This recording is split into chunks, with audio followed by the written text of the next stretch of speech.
വായയുടെ വശങ്ങളിലെ പേശികളെ വളച്ചുകൊണ്ട് രൂപപ്പെടുന്ന ഒരു മുഖഭാവമാണ് പുഞ്ചിരി. മനുഷ്യരിൽ ഒരു പുഞ്ചിരി ആനന്ദം, സാമൂഹികത, സന്തോഷം, വിനോദം, മറ്റുള്ളവരിൽ അനുകൂലമായ സ്വാധീനം ചെലുത്താനും ഒരാളെ കൂടുതൽ ഇഷ്ടപ്പെടാനും ഒരാളിലേക്ക് കൂടുതൽ ആകർഷിക്കപ്പെടാനും ഈ പുഞ്ചിരി കൊണ്ട് സാധിക്കുന്നു. ഒരു പുഞ്ചിരിയിൽ അവനെ അല്ലെങ്കിൽ അവളെ ഏറ്റവും കൂടുതൽ മനോഹരമാക്കുന്നത് അവൻ്റെ പല്ലുകളാണ്.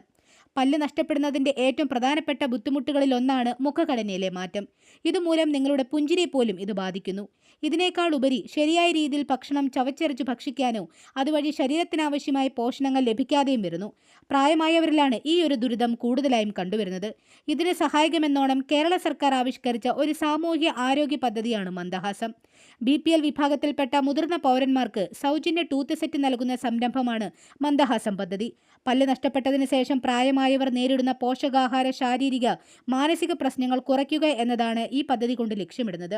ഇനി അവരും പുഞ്ചിരിക്കട്ടെ, മനസ്സ് തുറന്ന്, വായ തുറന്ന്. ഇതുപോലെയുള്ള 100-ലധികം കേരള സർക്കാരിൻ്റെ ആരോഗ്യ സാമൂഹിക പദ്ധതികൾ അറിയാനും മനസ്സിലാക്കാനുമായി ഞങ്ങളുടെ YouTube ചാനൽ സന്ദർശിക്കുക.